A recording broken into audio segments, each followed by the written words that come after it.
Hasteo Tabufono Right for the UTC's Disability 2016 সামগ্র থেফাজায়াখো অমর সামগ্রদান থেফাজাখাকে খরকসা কমিশনার তংনাই তেব্রনে जुदा जुदा जोंजालनि कक सावै मानाय जोंजाल दमहर सुबुंथानि कमिशनार ब ब्रहनि सामंख्लायनाय फियाबा ताबुफोनो থেফাজাयाखो सामंग गरि हास्तेव खरकसा कमिशनार फनो गोसाम याक्सि खापानि जराव अमर सामंगबुतान ख्लायजालिया हिनि कक सिलजाखा ताबुनि हाबुनि जराव सामंग थेटा থেফাजोंनो जरासि कक सासिनाय आबुनि बगिनो अल त्रिपुरा ब्लाइन्ड एसोसिएशन बेलेनि आसुक फांनो सानमंग ब्ला याफुरि ब्रहनि सानमंग सुबुंजांनि साका आसानो काइसिनि सानमंग तै हदा हामग्रेदे हदा रोंतां बेलेनि आसुक फानिथानि काइसा बदल डेपुटेशन जिलाइखा मथानि बुखांतै मिथुन साहा साका ब्रहनि सानमंग रक सालकलक रमिनो तंमानि फियाबा सानमंग रक ताबुफोनो सुबुंजायखो आबुनि बगिनो देशा हायनो हाय सानमंग सुबुंजाना बगै साका सानमंग तै तेबो साका हास्ते हापांनि जुदा जुदा बेतेगो जे महल नुगेरक सामंख्लाय दङ बरनो स्पेशल ड्राइभारनि बिसिंतै लांनानै ताला खक बा साइके पेन्सरिनानि खबै खबरनि सानमंग रक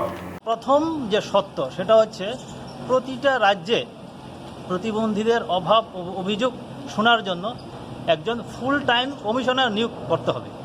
ফুল টাইম কমিশনার এবং কমিশনারকে আইন অনুযায়ী ক্ষমতাও দেওয়া হয়েছে, কিন্তু আমাদের রাজ্যে এখন পর্যন্ত ফুল টাইম কমিশনার নিয়োগ করা হয়নি। দীর্ঘদিন ধরে আমরা দাবি করছি, 2-2.5 বছর ধরে দাবি করছি, কিন্তু কাজের কাজ কিচ্ছু হচ্ছে না। আর হচ্ছে রাজ্য সরকারের বিভিন্ন দপ্তরে দৃষ্টিহীনদের যে শূন্যপদগুলি রয়েছে, প্রায় রাজ্য সরকারের 37-38টা দপ্তর রয়েছে, প্রায় এই দপ্তরে প্রায় প্রচুর শূন্যপদ রয়েছে দৃষ্টিহীনদের জন্য। আমরা বলছি যে এই পদগুলি যাতে পূরণ করে, কিন্তু সেটা এখনও হচ্ছে না। আরেকটা হচ্ছে আমাদের রাজ্যে একটা ব্রেইল প্রেস স্থাপন করা। আপনারা হয়তো বা জানেন, যারা দৃষ্টিহীন তারা ব্রেইল পদ্ধতিতে পড়াশোনা করে। এই যে রাজ্য সরকার এনসিইআরটির সিলেবাস করেছেন, আপনারা অবাক হয়ে যাবেন, এখন পর্যন্ত আমাদের দৃষ্টিহীন ছাত্রছাত্রীরা এখন পর্যন্ত এনসিইআরটির যে সিলেবাস অনুযায়ী ব্রেইল বই তারা পাচ্ছে না।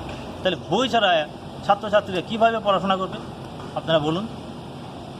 আরেকটা দাবি হচ্ছে এই যে ভাতা, সম্পূর্ণ যারা দৃষ্টিহীন তারা এখন 1,500 টাকা পান, এটাও সবাই পান না, আমরা দাবি করছি সবাই যাতে পান, সেটাকে বাড়িয়ে ন্যূনতম 3,000 টাকা করা। এখন দ্রব্যমূল্যের যেই দাম এবং একজন দৃষ্টিহীন শতভাগ দৃষ্টিহীন চলাফেরা নিজে একা করতে পারে না, আরেকজনকে সঙ্গে নিয়ে আসতে হয়, তার জন্য টাকাটা একটু বেশি খরচ হয়। আমরা বলেছি যে ন্যূনতম 3,000 টাকা সেটা করতে হবে। আর আমরা বলেছি যে যারা দৃষ্টিহীন রয়েছেন তাদেরকে যাতে কম্পিউটার শেখার একটা ব্যবস্থা করা, এখন কম্পিউটারের যুগ, সেটা সরকারের দায়িত্ব তাদেরকে উন্নতভাবে যাতে তারা কম্পিউটার শিখতে পারেন তার একটা ব্যবস্থা করা। আর বলেছি national institute for the visually handicapped Dehradun NIVH একটা জাতীয় একটা প্রতিষ্ঠান দৃষ্টিহীনদের, তার যে একটা শাখা সেটা যাতে আমাদের রাজ্যে স্থাপন করা হয়। আর বলেছি আপনারা হয়তো বা জানেন, চাকরির ক্ষেত্রে বা সমস্ত সুযোগ সুবিধার ক্ষেত্রে প্রতিবন্ধীদের জন্য সংরক্ষণ রয়েছে 4% করে। আমরা বলেছি যে প্রমোশনের ক্ষেত্রেও যাতে সেটা সংরক্ষণটা, এটা আইনের মধ্যে বলা আছে, সেটা রাজ্য সরকারকে বলেছেন, রাজ্য সরকার যাতে এটা দেখেন, রাজ্য সরকারের উপরে ছেড়ে দিয়েছেন প্রমোশনের বিষয়টা। আমরা দাবি করছি যে চাকরি থেকে শুরু করে সব ক্ষেত্রে যত প্রমোশন আছে, সংরক্ষণ রয়েছে, প্রমোশনের ক্ষেত্রেও যাতে 4% সংরক্ষণ থাকে সেটা আমরা দাবি করছি।